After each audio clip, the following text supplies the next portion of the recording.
ఇప్పుడు ఈ ఎవిస్ హాస్పిటల్ని సంప్రదించండి. స్కానింగ్ కూడా ఫ్రీగా చేస్తున్నారు. Avis hospitals. నమస్తే అమ్మా. నమస్తే తల్లి. ఆడవాళ్ళకి ప్రీతికరమైన మాసాల్లో శ్రావణ మాసం ఒకటి, కార్తీక మాసం ఒకటి. అవునమ్మా. ఇక ఆషాఢం అయిపోయిన తర్వాత శ్రావణ మాసం రానే వచ్చేస్తుంది కాబట్టి అదే శ్రావణ మాసంలో ఏ డేస్ చాలా ముఖ్యమైన డేస్. శ్రావణ మాసంలో ప్రతిదీ ముఖ్యమైన రోజే. అయితే వ్రతాలు నోములు ప్రత్యేకంగా చేసుకోవాల్సిన రోజులు ఉన్నాయి కాబట్టి అవన్నీ ఎప్పుడో ఒక లిస్ట్ మనం ఇస్తే ఈ వీడియో సేవ్ చేసుకొని మహిళలందరూ ఆ లిస్ట్ ని ఫాలో అయిపోతూ ఉంటారు. అమ్మో, క్యాలెండర్ చూడకుండా సుఖం అన్నమాట. సుఖం ఏం లేదమ్మా. శ్రావణ మాసంలో సోమవారాలు. ఈ సంవత్సరం శ్రావణ మాసం మనకి జూలై 25 శుక్రవారం ప్రారంభం అవుతోంది. శ్రావణ మాసం ఎంత శుభమో చూసారా. మరి శుక్రవారంతోనే మొదలైంది. అంటే ఈ సంవత్సరం ఎన్ని శుక్రవారాలు వచ్చాయి? 5 శుక్రవారాలు వచ్చాయి. 25వ తారీఖు ఒక శుక్రవారం, ఆగస్టు 1వ తారీఖు శుక్రవారం, ఆగస్టు 8వ తారీఖు శుక్రవారం, ఆగస్టు 15 ఇంకొక శుక్రవారం, ఆగస్టు 22 ఇంకో శుక్రవారం. సో ఇప్పుడు 5 శుక్రవారాలు. ఈ 5 శుక్రవారాల్లో మనకి ప్రధానంగా వరలక్ష్మి వ్రతం చేసుకునేటటువంటిది పౌర్ణమికి ముందు వచ్చే శుక్రవారం, అంటే 8వ తారీఖు చేసుకుంటాం. ఓకే. సో వరలక్ష్మి వ్రతం ఆగస్ట్ 8వ తారీఖు. మూడో వారమే. ఈసారి 3 అయింది. అదే శనివారము ఆదివారం వచ్చింది అనుకో శ్రావణ మాసం, అప్పుడు 2వ వారమే వస్తుంది. ఎవరికన్నా కానీ ఈ ఆగస్టు 8వ తారీఖు చేసుకోవడం వీలు కాలేదనుకోండి, అందరికి వీలవుతుందని నమ్మకం లేదు కదా, అవ్వదు కదా. అట్లాంటప్పుడు 1వ తారీఖు చేసుకోవచ్చు, లేకపోతే మళ్ళీ 15వ తారీఖు చేసుకోవచ్చు. అసలు చేసుకోలేరు 15వ తారీఖు. పిల్లలు ఆగస్టు 15 అటు ఇటు వెళ్ళడం, మనకి అమృతోత్సవం పూర్తయిపోయినటువంటి సందర్భం, ఇదంతా చాలా ఇదిగానే ఉంటుంది, హడావుడిగానే ఉంటుంది. అది లేదంటే 22 కూడా చేసుకోవచ్చు. ఇలా 5 శుక్రవారాలు ప్రధానం. ఇక్కడ అమ్మ ముందే క్లారిటీ ఇచ్చారు. ఒకవేళ రెండో శుక్రవారం కాలేదు, ఈసారి 3వ శుక్రవారం అయ్యింది, పౌర్ణమికి ముందు అంటున్నారు. ఒక వారం కుదరకపోతే ఇంకో వారం చేసుకోవచ్చు. అందులో ఇంకా ఎటువంటి అనుమానాలు లేవు. అంటే జనరల్ గా వచ్చే డౌట్స్ మాకు కుదరలేదమ్మా, మేము మళ్ళీ ఎప్పుడు చేసుకోవాలి, చేసుకోవచ్చా చేసుకోకూడదా అని ప్లాన్ చేసుకొని ముందో తర్వాత కూడా శుభ్రంగా చేసుకోవచ్చు వరలక్ష్మి వ్రతం అని అమ్మ ఫస్ట్ పాయింట్ ఇక్కడ క్లారిటీ ఇచ్చేసారు. నెక్స్ట్ మంగళ. అంతేకాదమ్మా, ఇంకా కొంతమంది 4-5 ఉంటారు. ఒక ఆవిడకి 2-3 కూతుళ్ళు ఉన్నారు. తర్వాత చోట ఉంటారు. కూతుళ్ళు ఇళ్లలో ఉండరు కదా, అందరూ కలిసి చేసుకోవాలని కోరుకుంటుంది. అత్తగారులను ఇళ్లలో వాళ్ళు ఒప్పుకోకపోవచ్చుగా. ఒప్పుకుంటే మరీ మంచిది, లేకపోయినా మా ఇంట్లో చేసుకోవాలని ఉంటుంది కదా. అందుకని 4 వారాలు 4 ఇళ్లలో చేసుకుంటారు మా కొంతమంది. శుభ్రం అందరు అట్లా కూడా చేసుకోవచ్చు. అమ్మ ముత్తైదులు ఇద్దరు కలిసి ఒకే చోట నోముకోవచ్చా? ఇప్పుడు ఇద్దరం తోటికోళ్ళం, ఇద్దరం కలిసి ఒకే తోటికోడళ్ళు అంటే మీ ఇంటి పేరు ఒకటే, మీ అత్తగారు ఒకటే ఉన్నారు కదా, మీరు ఒకటే కలసమది పెట్టుకుని కూడా చేసుకోవచ్చు. 2 విడివిడిగా కూడా పెట్టక్కర్లా. వేరే ఉంటే విడిగా పెట్టుకోవాలి, కానీ కూతుళ్ళు అయితే విడివిడిగా పెట్టుకుంటారు, కానీ ఇంటి పేర్లు మారతాయి గనక మీకు అవసరమే లేదు. ఒక్కటే పెట్టుకుని చక్కగా చేసేసుకోవచ్చు, హాయిగా చేసుకోవచ్చు. ఇలా చేసుకుంటే ఏమంటే ఒకళ్ళింటికి ఇంకొకళ్ళు తాంబూలానికి వెళ్ళడానికి వాటికి వీలవుతుంది. ఇలా 4 వారాలు చేసుకునే వాళ్ళు ఉన్నారు. మళ్ళీ మంగళవారాలు చాలా ప్రధానం. మంగళవారాలు 29వ తారీఖు, తర్వాత 5వ తారీఖు, 12వ తారీఖు, 19వ తారీఖు, 4 మంగళవారాలు వచ్చాయి. జూలై 29 అంతే కదా, జూలై 29, తర్వాత ఆగస్టు 5, ఆగస్టు 12, ఆగస్టు 19, 4 మంగళవారాలు వచ్చాయి. మంగళవారం వ్రతం చేసుకునే వాళ్ళు చేసుకుంటారు. ఇప్పుడు ఈ మంగళగౌరి వ్రతం అంటే ఈ 4 వారాల్లో ఇప్పుడు మనం వరలక్ష్మి వ్రతం ఎలా చేసుకుంటామో అలా చేసుకోవాలమ్మా, లేకపోతే 4 వారాల పాటు చేసేవి కూడా ఉంటాయా? అమ్మ 4 వారాలు వరలక్ష్మి వ్రతం ఎవరైనా చేసుకుంటారు. ఒక్కసారి చేసుకుంటే చాలు, అంటే ఒక వారం లేదు సంతోషంగా 4 వారాలు చేసుకోవచ్చు అనుకోండి. అయితే మంగళగౌరి వ్రతం మాత్రం కొత్తగా పెళ్ళైన అమ్మాయిలే చేసుకుంటారు 5 ఏళ్ల పాటు. మొదలు పెడితే 5 ఏళ్ల పాటు చేసుకోవాలి. ప్రతి మంగళవారం చెయ్యాలి. ఒకవేళ ఈ సంవత్సరం 5 శుక్రవారాలు వచ్చినట్టు ఒక సంవత్సరం 5 మంగళవారాలు వచ్చాయి అనుకో, 4 బదులు 5 మంగళవారాలు చేసుకోవాలి. ఒకవేళ ఎప్పుడన్నా ఒక మంగళవారం ఆడవాళ్ళకి ఇబ్బంది వచ్చింది అనుకో, అప్పుడు 3 అవుతాయిగా. అందుకని ఏం చేస్తారు, వినాయక చవితి నాడు చేసుకుంటారు. వెంటనే వచ్చేది భాద్రపద మాసం ఉంది కదా, వినాయక చవితి నాడు చేసుకుంటారు, అది పూర్తి చేస్తారు. ఈ మంగళవారం వ్రతాల్లో కూడా ప్రాంతీయ భేదాలు ఉన్నాయి. ఇప్పుడు 5 ఏళ్ళు చేసుకుంటారు కదా, ఒకళ్ళకి కొంతమందికి ఏంటంటే మొదటి సంవత్సరం 5 ముత్తైదులు, 5 ముళ్ళున్న తోరం, 5 జ్యోతులు ఉంటాయి. రెండో సంవత్సరం 5కి రెట్టింపై 10, 3 15, 4వ సంవత్సరం 20, 5వ సంవత్సరం 25 ఉంటాయి. కానీ కొంతమందికి 5 ఏళ్ళు ఒకటే ఉంటాయి, ఇంటి ఆచారాన్ని బట్టి. ఇది మాత్రం కొత్తగా పెళ్ళైనటువంటి ఆడవాళ్ళు మంగళగౌరిని ప్రార్థించి తన మాంగళ్యం ఎక్కువ కాలం ఉండేటట్టుగా ప్రార్థించి చేసేది. ఈ శ్రావణ మాసంలో వచ్చే అన్ని మంగళవారాలు చేయాలి, అలా 5 సంవత్సరాలు కంటిన్యూస్ గా చేయాలి. దానికి ఉద్యాపన ఉంటుంది. ఏదైనా ఒకటి కానీ మనం ఒక వ్రతంలాగా ఒక నియమం పెట్టుకుని చేస్తే మాత్రం దానికి ఉద్యాపన ఉంటుంది. శ్రావణ మంగళవారం ఒక నోము అంటే దానికి ఉద్యాపన ఉంటుందో లెక్క ఉంటుంది. ఇప్పుడు వరలక్ష్మి వ్రతం ఉందనుకో, అది వ్రతం అంచేత దానికి ఒక ఉద్యాపన లేదు. ఎంత 10 మంది ముత్తైదులకు పెట్టుకోవచ్చు, 100 మంది ముత్తైదులకు పెట్టుకోవచ్చు, ఒకటి తప్పదు. కనుక దీనికి ఉద్యాపన ఉంటుంది. ఈ ఉద్యాపన కూడా కొత్త పెళ్లి కూతురికి చేస్తారు. పెళ్లిపీటల మీద ఉన్న పెళ్లి కూతురికి అప్పుడే మంగళసూత్రం కట్టించుకున్నటువంటి పెళ్లి కూతుర్ని సాక్షాత్తు గౌరీదేవిగా భావించి ఒక ఇత్తడి గిన్నెలు అరిసెల జోళ్లు కొన్ని వేసి కొత్త రవిక పెట్టేవాళ్ళు. పూర్వం శక్తి ఉంటే చీర, నగలు అవన్నీ పెడతారు. లేకపోతే కనీసం మంగళసూత్రాలు, మట్టెలు, తర్వాత నల్లపూసలు, లక్కజోళ్ళు అంటారు. లక్కజోళ్ళు అంటే పసుపు కుంకుమ వేసేటటువంటి కుంకుమ భరణులు అనమాట. పూర్వం ఉండేవి కొయ్యవి. అప్పుడు అవే గొప్ప కదా. ఇవన్నీ ముత్తైదువుకు ఉండే సామాన్లన్నీ ఇచ్చి దాని మీద ఈ అరిసెల మీద ఈ జాకెట్ ముక్కని పైన కప్పేసి ఆయన పెళ్లి కూతురికి ఇస్తారు. కొత్త పెళ్లి కూతురికే చెయ్యాలి, తను ఇవ్వడం ఎవరికైనా కాదు. కొత్త పెళ్లి కూతురికి మాత్రమే. ఇంకా అసలు అప్పుడు ఇవాళ పెళ్ళై ఉండాలంతే. అమ్మాయి పెళ్లి అయిన వెంటనే ఇవ్వాలి. అది ఉద్యాపన మంగళగౌరి వ్రతానికి. వరలక్ష్మి వ్రతం అంటామా, ఎప్పుడూ చేసుకునేదే గనక, జీవితాంతం చేసుకునేదే కనుక దానికి ఉద్యాపన అన్నది ఏమి ఉండదు. ఈ మంగళగౌరి వ్రతం 5 ఏళ్ళు అయిపోయిన తర్వాత ఇంకా ఆపుతారు. అలాగే ముత్తైదులు కూడా ఈ సంఖ్య పెరుగుతుందన్న వాళ్ళకి 5 మంది ముత్తైదులకు తప్పనిసరిగా ఇవ్వాలి మొదటి ఏడాది. రెండో ఏడాది 10 మందికి ఇవ్వాలి. మూడో ఏడాది 15 మందికి. ఇట్లా పెరుగుతారు. లేని వాళ్ళకి పెరగని వాళ్ళకి పెరగరు. ఇది మంగళగౌరి వ్రతం, వరలక్ష్మి వ్రతం ఎక్కువ మంది చేసేటటువంటిది. అమ్మవారి విగ్రహానికి చీర కడతాం కదా. ఇప్పుడు వరలక్ష్మి వ్రతం కానీ మంగళగౌరి వ్రతానికి కానీ మంగళగౌరి వ్రతానికి కట్టమే, చీర కట్టమా. కలశం కూడా పెట్టరు. గౌరీదేవిని పెట్టుకుంటారు పసుపుతో పెట్టి చేసుకుంటారు. అప్పుడు ఆ చీరను మనం కట్టుకోవచ్చమ్మా. సాధారణంగా అమ్మవారికి కట్టినటువంటి వాటిని వేరే పనులప్పుడు వాడరు. అదే కనీసం పూజలు చేసి మామూలుగా కూడా వాడుకోవచ్చమ్మా. మామూలుగా రాత్రిపూట సంసారం చేసేటటువంటి స్త్రీలు రాత్రిపూట వాడుకోరు అమ్మవారి చీరల్ని. అలాగే పీరియడ్స్ టైంలో వాడరు, అంతే. అంత తప్ప మిగిలినప్పుడు వాడుకోవచ్చు, హాయిగా వాడుకోవచ్చు.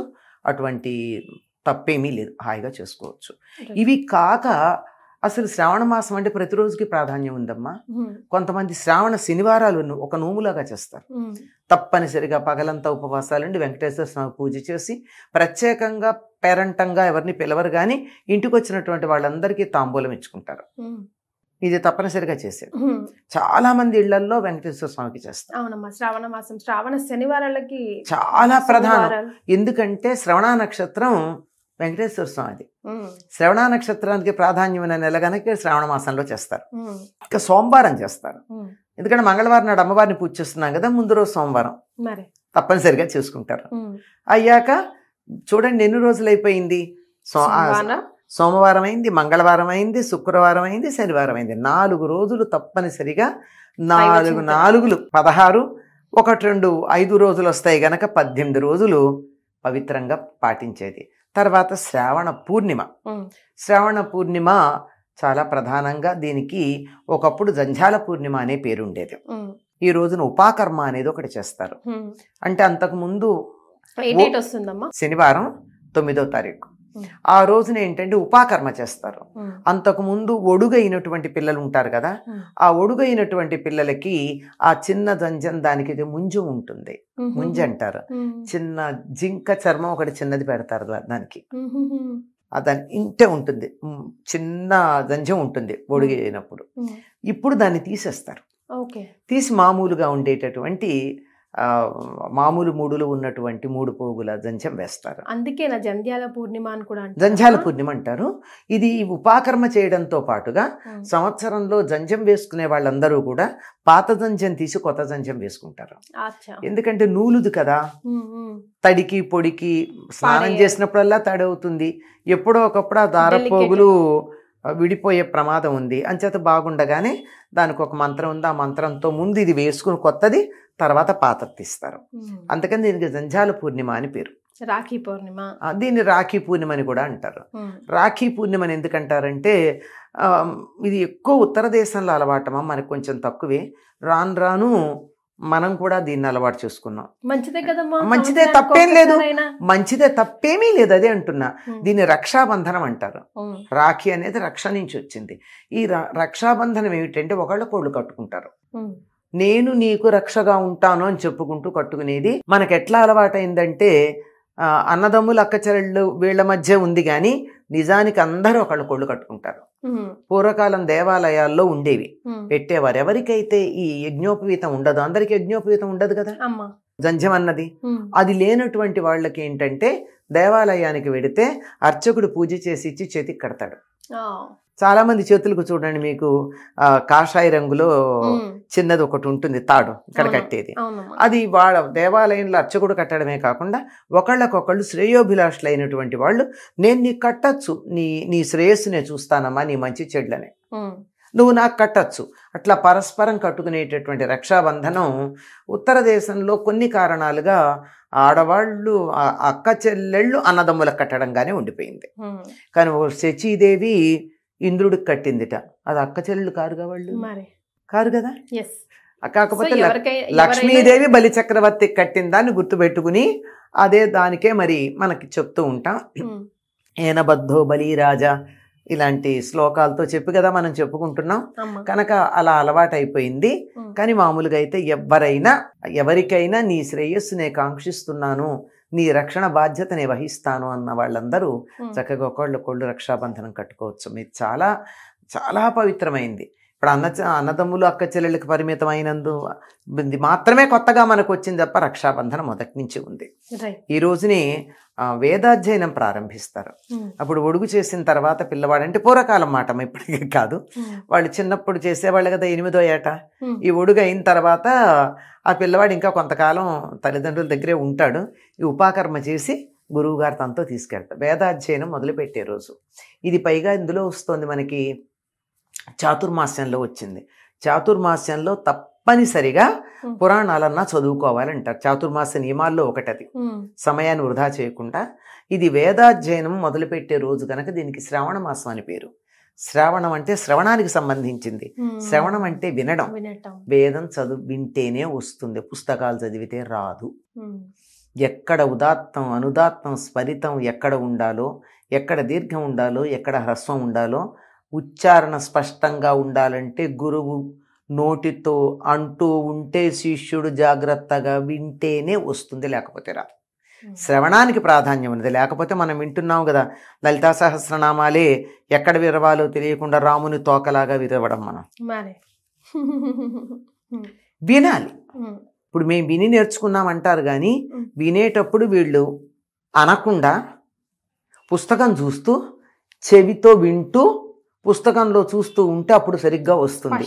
అంతే కదా. కానీ ముందా అసలు నోటికి రాకుండానే ఆ వింటున్నామంటూ చదివేస్తూ ఉంటారు.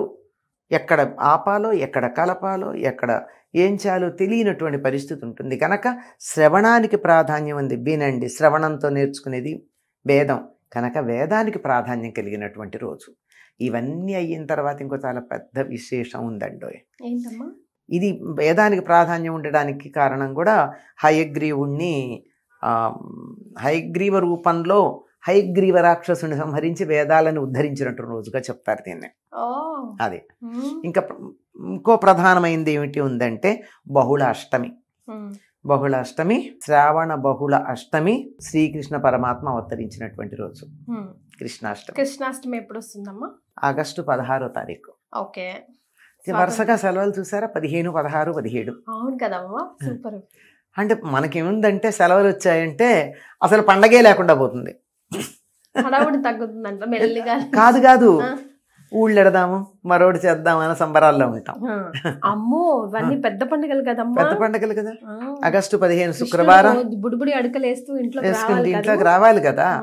కృష్ణాష్టమి 16వ తారీఖు అమ్మ, ఓకే. ఆగస్టు 16. ఆ రోజు చేసేటటువంటి ప్రత్యేకమైనటువంటి పూజలు ఉంటాయి, కృష్ణుని ప్రార్థించుకోవడం ఉంటుంది. ఇలా శ్రావణ మాసం అంతా విశేషాలే. ఇంకొకటి శ్రావణ శుద్ధ పంచమిని నాగపంచమి అని ఉత్తర దేశం వాళ్ళు చేసుకుంటారు. మన దగ్గర తక్కువమ్మ.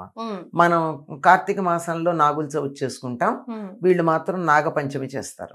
అంటే ఎప్పుడో ఒకప్పుడు చేసుకోవడం అందరికీ అలవాటే గనక ఏదో ఒక సందర్భంలో తెలంగాణ జిల్లాలో కూడా ఈ నాగుల పంచమి ఎక్కువ చేస్తారు అనుకుంటానమ్మా. కొద్దిమంది మహారాష్ట్ర ఆ ప్రభావం ఉన్నటువంటి వాళ్ళు చేస్తారు, మహారాష్ట్ర ప్రభావం ఉన్న వాళ్ళు చేస్తారు.